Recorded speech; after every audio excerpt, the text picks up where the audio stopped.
जय Shri Krishna viewers, welcome to astro intelligence videos. दर्शकों, पिछली वीडियो में हमने डिस्कस किया था केतु इन जेमिनी लग्न और आज उसी के दूसरे छोर उसके फ्यूचर यानी कि हम राहु को डिस्कस करेंगे इन जेमिनी लग्न, यानी कि राहु लग्न में और वो भी मिथुन लग्न में। अब दर्शकों, जब भी कोई प्लेनेट किसी भी भाव में आता है तो वहां पर वो एक उद्देश्य की पूर्ति के लिए आता है, किसी पर्पस को अचीव करने के लिए आता है। और ये पर्पस इस लाइफ में अचीव करने के लिए है, मगर इसके बीज उसके पिछले जन्मों से ही निर्धारित हो जाते थे। जिस जातक की पिछले जन्म में बहुत एम्बिशंस पेंडिंग थी, अब उसको एक अपॉर्चुनिटी मिली, उसको एक मौका मिला कि उस उद्देश्य की पूर्ति वो कर ले। और राहु जैसा प्लेनेट, जो प्लेनेट सबसे बड़ा गिवर प्लेनेट है, राहु अगर अपनी गति पर या अपनी उद्देश्य की पूर्ति पर आ जाए तो वो किसी को राजा भी बना सकता है। हम कह सकते हैं कि ये सबसे बड़ा देने वाला प्लेनेट है। राहु जैसा स्ट्रांग प्लेनेट जब भी लग्न में आ जाए तो दर्शकों ये बहुत स्ट्रांग बात हो जाती है। और लग्न जैसे कि आज हम डिस्कस कर रहे हैं मिथुन लग्न। मिथुन लग्न का मतलब क्या है कि यहां पर अभी बुद्धि दुनिया को एक्सप्लोर करने के प्रोसेस में है, अभी बुद्धि मैच्योर नहीं हुई। बुद्धि जब मैच्योर नहीं हुई, अभी वो दुनिया को एक्सप्लोर करने के प्रोसेस में है, और वहां पर राहु जैसा स्ट्रांग प्लैनेट आ जाए तो समझिए ये एक तरीके का कॉन्फ्लिक्ट है। कॉन्फ्लिक्ट कैसे है? क्योंकि अभी बुद्धि दुनिया को खोज रही है, देख रही है दुनिया को, मगर राहु तो दुनिया को एक्सपेंड कर देगा, राहु तो बड़ी दुनिया दिखाएगा, राहु तो उस जातक को उस माया के खेल से परिचित करवाएगा जिसके लिए हम राहु को जानते हैं। अब छोटी बुद्धि, जो एक छोटा बच्चा अभी दुनिया में निकला है, उसके लिए जब देखने के लिए, एक्सपीरियंस करने के लिए, एक्सप्लोर करने के लिए इतनी बड़ी दुनिया मिल जाएगी तो वो कहीं ना कहीं माया के जाल में फंसेगा। अब यहीं पर ये हम थोड़ा सा सुपरफिशियल ऑब्जर्वेशन कर रहे हैं।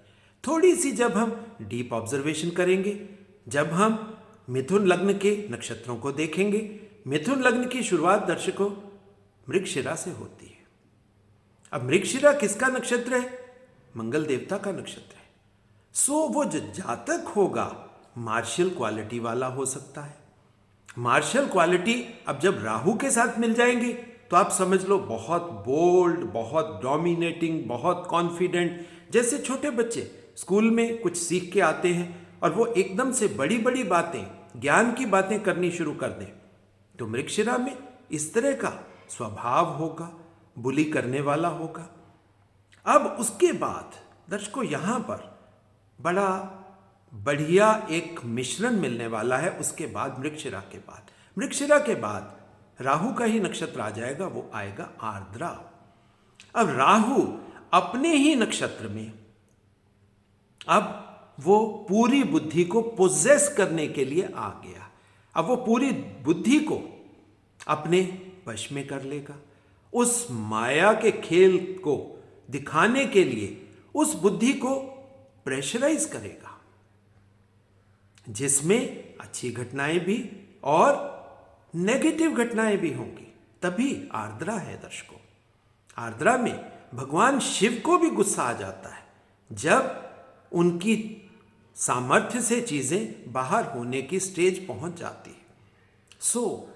जो जातक मिथुन लग्न में होंगे और स्पेशली आर्द्रा नक्षत्र में होंगे, उस तरह की हाई लेवल की इल्यूजन्स, हाई लेवल की दुनिया को देखना, एक्सप्लोर करना, उस इल्यूजन्स, उस कंफ्यूजन्स, उन डायलेमास को अपनी लाइफ में लाते हुए फ्रस्ट्रेशन की दुनिया में जाना और फ्रस्ट्रेशन से हाईएस्ट एंगर के रेल्म में चले जाना, जिसमें यह जातक फिर आप देखोगे बहुत भयंकर गुस्सा करने वाले हैं, बहुत हाई वोल्टेज एंगर इनका दिखने वाला है।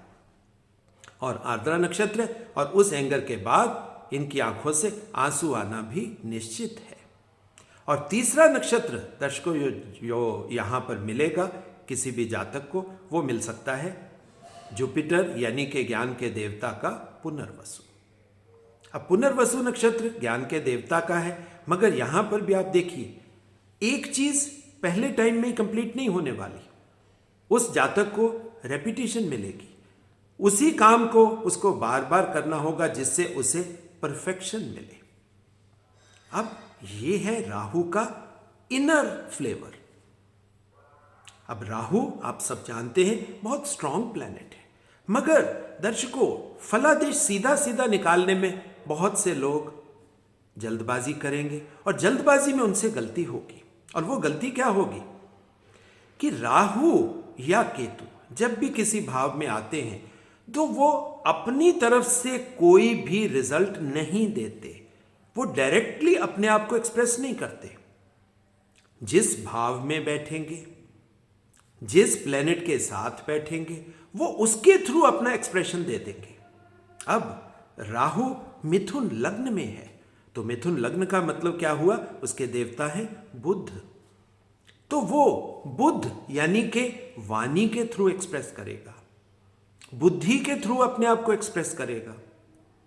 और मरकरी के जो और फील्ड्स हैं, कॉमर्स है, फाइनेंस है, ट्रेडिंग है, डेटा एनालिसिस है, क्योंकि बुद्धि का संबंध या बुध का संबंध डेटा के साथ भी है। कंप्यूटर की लाइन भी आ जाएगी, सॉफ्टवेयर की लाइन भी आ जाएगी। प्लस सीधी एक बात है, क्योंकि राहु का जो रेल्म है काम करने का, अब वो मर्क्यूरियल एक्सप्रेशन देने वाला है। वो सीधा सीधा अपना एक्सप्रेशन नहीं देने वाला।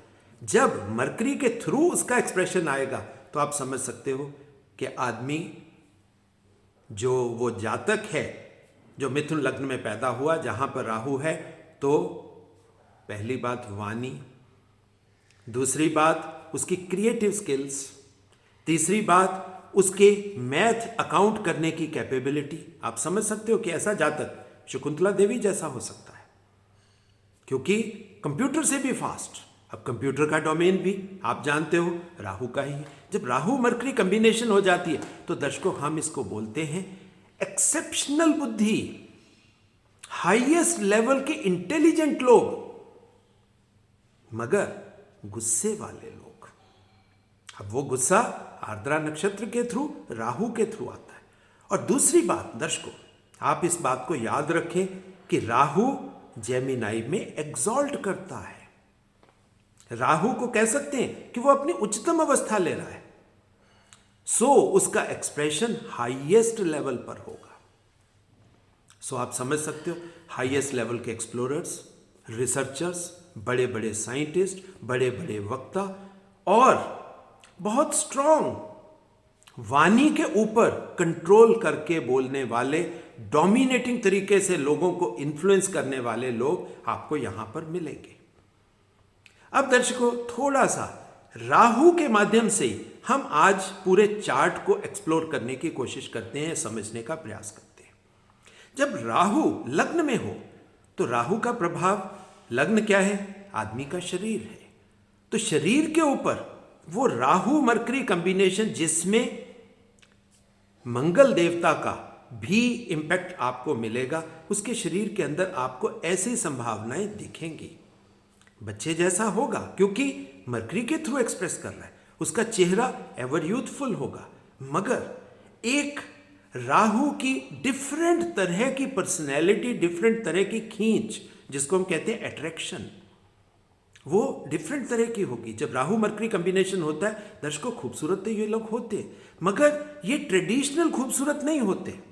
इनकी खूबसूरती का जो डेफिनेशन या इनका जो आयाम है, आयाम नॉर्मल लोगों से डिफरेंट होगा, क्योंकि राहु डिफरेंट ही है, आउटकास्ट है, मलेच्छ है, मगर सबसे स्ट्रांग है, एम्पावरिंग है।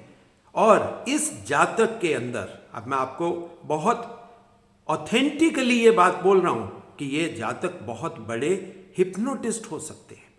इनकी आंखें बहुत हिप्नोटिक होंगी, जिसमें भी इस तरह की कॉम्बिनेशन आएगी वो किसी को भी अपनी वाणी से, अपने मैनरिज्म से, अपनी कम्युनिकेशन स्किल से किसी को भी अपने वश में कर सकते हैं। और इनकी आंखों में ऐसी चमक होगी कि इनको नकारना, इनको नेगेट करना आम आदमी के बस का खेल तो नहीं है। सो ऐसे जातक ये समाज के लिए बहुत ऊपर की चीज हो सकते हैं, जिसको हम कह सकते हैं एलीट सेक्शन। अब राहु लग्न में है तो राहु तो एबंडेंस दे रहा है, अनलिमिटेड पोटेंशियल दे रहा है। जब राहु अनलिमिटेड पोटेंशियल दे रहा है तब आप देखिए क्या होगा। अब अनलिमिटेड पोटेंशियल, अब उसके सेकंड भाव यानी कि गेन के हाउस में क्या आ गया? गेन के हाउस में दर्शकों कैंसर, कर्क राशि आ गई। कर्क राशि आने से क्या है? मां के प्रति, इमोशंस के प्रति, वो गेन के सब्जेक्ट में चला गया, फैमिली के प्रति। तो ये ये जो जातक होंगे, ये जातक मां के साथ इनका संबंध आप गेन का समझ सकते हो, इमोशंस के साथ संबंध गेन का है। तो ये जातक अगर अपने इमोशंस को अपनी वाणी में ले आए, मन से बोलें, क्योंकि सेकंड हाउस भी वाणी का है, अगर ये मन से बोलें, भावनाओं को साथ लेकर, लोगों की भावनाओं को साथ लेकर बात करें, तो ये पूरी दुनिया के ऊपर विजय प्राप्त कर सकते हैं। फैमिली के अंदर तो ये डोमिनेटिंग होंगे ही होंगे, ये कंफर्म बात है। अच्छा, अब इनके थर्ड हाउस को देख लेते हैं। थर्ड हाउस वैसे भी हम कहते हैं कि राहु के डोमेन का ही है, मगर थर्ड हाउस किसका है? वो दोबारा से मरकरी का है। तो वहां पर यही चीज अगर ये सही तरीके से एफर्ट्स करें, क्योंकि थर्ड हाउस एफर्ट्स का है, अगर ये मरकरी के लिए एफर्ट करें, इफेक्टिव बोलना, इफेक्टिव कम्युनिकेशन, अगर ये सीख लें तो ये अपने लिए, अपने परिवार के लिए, अपने समाज के लिए ये एसेट्स हो सकते हैं। बहुत बढ़िया वक्ता, इनकी स्पीच ऐसी होगी जो दूसरों के ऊपर हिप्नोटिक प्रभाव डालने वाली होगी। अब राहु लग्न में है तो सुख स्थान में क्या आया? तो सुख स्थान में दर्शकों यहां पर आप सीधा सीधा समझ सकते हो कि दोबारा से मरकरी का ही घर आ गया।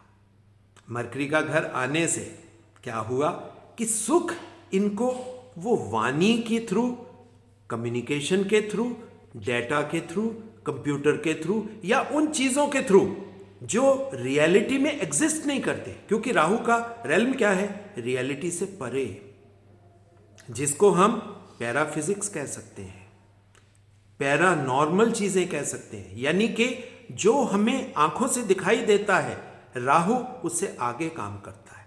जहां पर नॉर्मल बुद्धि सोचती है, राहु के सोचने का दायरा उस बुद्धि के आगे है। आप मतलब बोल सकते हो पराबुद्धि। तो इनका जो डोमेन है काम करने का, और ऐसे जातक को सुख भी उसी कम्युनिकेशन लेवल पर होगा कि वो जब बात करे तो हिटलर की तरह पूरी दुनिया को मेस्मराइज करते हैं। मोदी की तरह बात करे तो पूरी दुनिया मंत्रमुग्ध हो जाए। उनकी बातों में इतना आप कह सकते हो कि स्ट्रॉन्ग इंपैक्ट होता है कि दूसरा आदमी उसको नेगेट नहीं कर सकता। और ऐसे जातक को सुख ऐसी चीजों में ही मिलेगा। अब उसके पंचम भाव को देख लेते हैं। पंचम भाव में आप देखिए कि क्या जाएगा। पंचम भाव में लिब्रा आ जाएगा। जब पंचम भाव में लिब्रा है तो क्योंकि पंचम भाव किसी के भी एंसेस्टर्स का है, उसके पूर्वजों का है। अब पूर्वजों में वीनस आ गया। जब पूर्वजों में वीनस है और अगर ये लीनिएज खुल जाए, ये एक्सेस खुल जाए 511 का, स्पेशली उस जातक के लिए जो मिथुन लग्न में है और जिसके लग्न में राहु है, तो आप समझ सकते हो कि उसको अपने पूर्वजों की लीनिएज से क्या कुछ मिल सकता है। राहु अंबानी की लीनिएज मिल सकती है, टाटा की लीनिएज मिल सकती है। अब आप समझ सकते हो कि ये लीनिएज एंसेस्टर से, उसके पूर्वजों से सिर्फ क्या है कि उसको उस एंसेस्ट्रल ब्लॉक को खोलना होगा, वो कम्युनिकेशन एस्टेब्लिश करनी होगी जो पूर्वजों के साथ है। अब राहु अगर लग्न में है तो डिफिकल्टी का भाव, शत्रुता का भाव, शत्रुओं का भाव, अब वो कहां चला गया? वो आप देखिए स्कॉर्पियो में। मंगल, तो मंगल के साथ और क्या है? मंगल जैसे लोगों के साथ एनिमिटी। सो ये लोग 101% जहां पर भी स्ट्रॉन्ग मार्शियल एनर्जी इनको मिलेगी वो इनकी सबसे बड़ी एनिमी होगी, क्योंकि ये फिजिकली उस लेवल के नहीं है, ये बुद्धि से और अपनी वाणी से दूसरों को मारने वाले या उनके ऊपर अपना प्रभाव स्थापित करने वाले लोग हैं। तो जैसे ही इनको शारीरिक रूप से कोई मार्शियल एनर्जी मिलेगी तो इनको उसमें एनेमिकल फीलिंग होगी और वो ही इनका शत्रु होगा। अब राहु अगर लग्न में है और वो भी मिथुन में, तो इसका बैलेंस का भाव कौन सा है? कहां से इसको बैलेंस किया जा सकता है? वैसे भी राहु की शक्ति तो भाई केतु में पड़ी है। और यहां पर बड़ी मजेदार बात है कि मिथुन के देवता बुध की शक्ति कहां है? वो तो देवगुरु जुपिटर में है।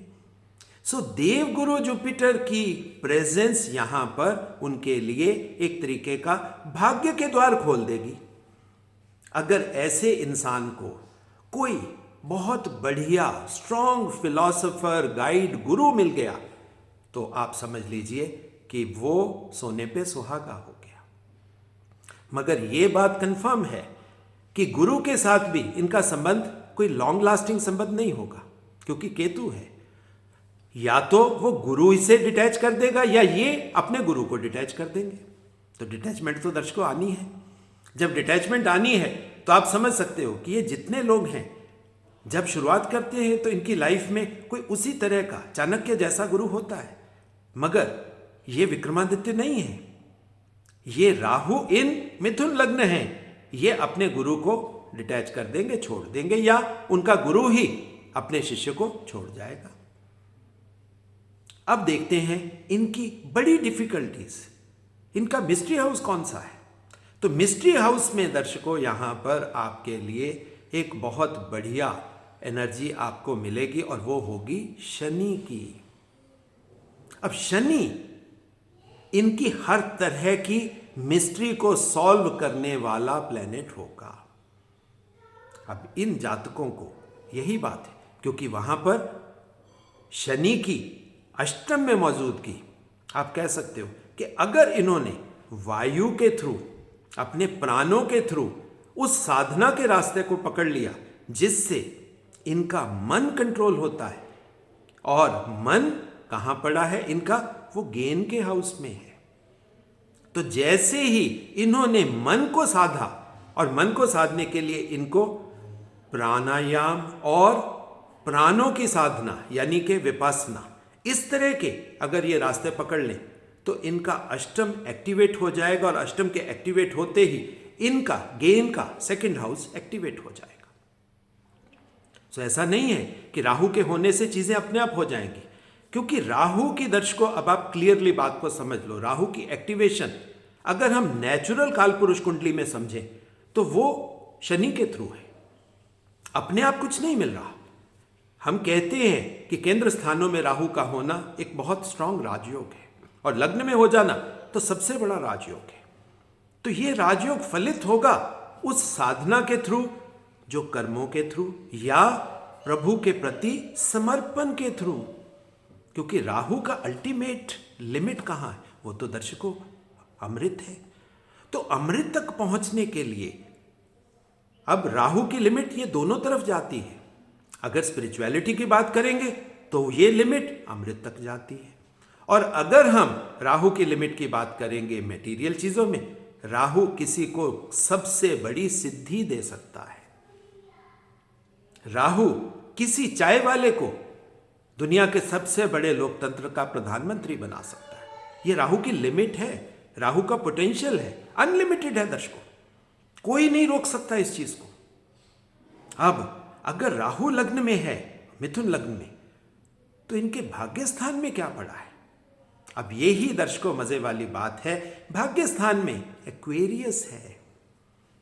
भाग्य स्थान में जब एक्वेरियस आ जाता है तो एक्वेरियस में राहु अपने आप को लॉर्ड हो जाते हैं, मगर लॉर्ड कौन है? लॉर्ड शनि है। सो सीधी एक बात है दर्शकों कि जिसका भी राहु मिथुन लग्न में है तो राहु उसकी डेस्टिनी है, राहु ही उसका भाग्य है, मगर उसको अपने भाग्य को अपने कर्मों द्वारा, अपने कर्म की साधना द्वारा ही एक्टिवेट किया जाना चाहिए। अब राहु का कर्म क्या होगा? अब कर्म स्थान में देखिए। अब कर्म स्थान में आप देखिए एनर्जी दोबारा से किसकी आ गई? देवगुरु जुपिटर की आ गई। अब मिथुन लग्न वालों की ये थोड़ा सा प्रॉब्लम है कि केंद्र स्थानों में 2 घर बुध के अधीन आ जाते हैं और 2 ही घर देवगुरु जुपिटर के अधीन आ जाते हैं, तो दोनों को केंद्राधिपति दोष लग जाता है। सो जुपिटर यहां कर्म में होते हुए चाहकर भी इनको उस टाइप का स्टेटस नहीं दिलवा सकते जो एक ज्ञानवान आदमी का होता है। ये केंद्राधिपति दोष होने की वजह से है। हालांकि नॉलेज की अगर बात करेंगे, हाईएस्ट लेवल की नॉलेज, सबसे बड़े रिसर्चर है, मगर इनको वो रिस्पेक्ट नहीं मिल सकती जो हम नानक को दे सकते हैं, बुद्ध को दे सकते हैं, मतलब इस तरह के लोगों को दे सकते हैं। तो राहु को उस तरह की रिस्पेक्ट कभी नहीं मिलती। सो ये केंद्राधिपति दोष के होने से होता है। मगर और दूसरी बात क्या है कि इनको एक ही ज्ञान को पकड़ के नहीं रखना, क्योंकि कर्म स्थान में क्या आया? Jupiter in Pisces. अब पाइसेस का जुपिटर वो तो रिलीज करने वाला है, वो तो चैरिटी करने वाला है, वो तो डोनेट दान करने वाला, अदरवाइज वो अपने आप एक्सपेंड हो जाएगा, छूट जाएगा। सो इनके लिए अपनी नॉलेज को बांटना, मगर राहु के डोमेन में जाकर बांटना, जिसको हम कह सकते हैं ऑनलाइन, यूट्यूब, फेसबुक, इंटरनेट, इनकी नॉलेज उस तरीके से आगे कैरी फॉरवर्ड होगी। अब देखते हैं कि राहु की इच्छा पूर्ति कहां से होती है। अब दर्शकों ये इंपॉर्टेंट बात है, मिथुन लग्न वालों की इच्छा पूर्ति शरीर के सौष्ठव से, शरीर को हेल्दी करने से ही होगी। देखो, क्योंकि हाईएस्ट लेवल का दिमाग तो प्रभु से मिल गया, आपके अंदर वो हिप्नोटिक पावर्स भी आ गई, आप पूरी दुनिया को हिप्नोटाइज भी कर सकते हो, पूरी दुनिया को मेस्मराइज भी कर सकते हो। बट शरीर अगर स्ट्रांग है तभी आप वहां तक पहुंच पाओगे। तो इनके लिए शरीर को हेल्दी रखना, शरीर को स्ट्रांग बनाना, ये बहुत जरूरी चीज हो जाती है। और इनको किन चीजों की डोनेशन करनी है, किन चीजों को छोड़ना है, किन चीजों को एक्सपेंड करना है, अब आप वो देख लीजिए।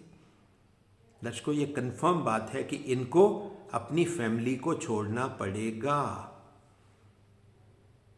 इनको पैसे के पीछे जाना नहीं है, क्योंकि राहु जहां है दर्शकों पैसा तो वहां ऑटोमेटिकली बरसेगा, मगर इनको बिल गेट्स की तरह अपने पैसे को दुनिया में खुल के चैरिटी कर देनी चाहिए, एक जुपिटेरियन तरीके से चैरिटी कर देनी चाहिए, क्योंकि वही इनका 12th हाउस। क्योंकि जितना राहु, अब राहु आपको दे रहा है, यानी कि उस जातक को दे रहा है।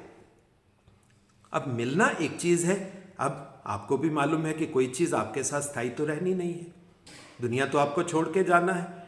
तो दुनिया छोड़ के जाना है, चीजें आपसे छूटें, इससे पहले आप ही क्यों ना उसको सही जगह पर दान कर दो, पहुंचा दो। तो आप देख लीजिए बिल गेट्स जैसे लोग जितना दान करेंगे उतना बढ़ेगा, कुबेर का खजाना कभी खाली नहीं होता। और आप देख लीजिए जब भी राहु मरकरी कॉम्बिनेशन इस तरह की होगी, जो जातक होंगे अनलिमिटेड वेल्थ होती है। मगर अगर उन्होंने वेल्थ को अपने साथ अटैच कर लिया, अपने साथ फिक्स कर लिया, उसमें बहुत ज्यादा इंडल्जेंस सिखा दी, तो उनके लिए ये नुकसानदेह बात होती है। तो ये था दर्शकों एनालिसिस, जिसमें हम समझ पा सकते हैं कि अगर राहु लग्न में आ गया तो क्या होगा। तो दर्शकों इसके बाद जो हर निवेदन हर वीडियो में मैं आपसे करता हूं, वो निवेदन इस वीडियो में भी करने वाला हूं कि एस्ट्रो इंटेलिजेंस आपका अपना चैनल है, वैदिक ज्ञान का, वैदिक ज्योतिष के ज्ञान का चैनल है। इस वैदिक नॉलेज को घर घर तक पहुंचाने के लिए मुझे आपका साथ चाहिए। सो चैनल को ज़्यादा से ज़्यादा लाइक करें, शेयर करें, सब्सक्राइब करें और दर्शकों बेल आइकॉन, बेल वाला जो बटन है उसको दबाना ना भूलें, अदरवाइज आपको नोटिफिकेशन नहीं मिल पाती। और जो दर्शक हमारे इंस्टीट्यूट में एजुकेशन लेना चाहते हैं और जो दर्शक अपनी कुंडली मुझसे एनालाइज करवाना चाहते हैं, उन सब के लिए मेरा एक ही कॉन्टैक्ट नंबर है, दैट इज़ 9881164480। उसी के माध्यम से आप मुझसे संपर्क स्थापित कर सकते हो। सो दर्शकों, अगली वीडियो किसी और बढ़िया सब्जेक्ट पे मैं आपको देने वाला हूं, और जब तक वो वीडियो आप तक नहीं पहुंचती तब तक बहुत बहुत प्यार, बहुत बहुत आशीर्वाद।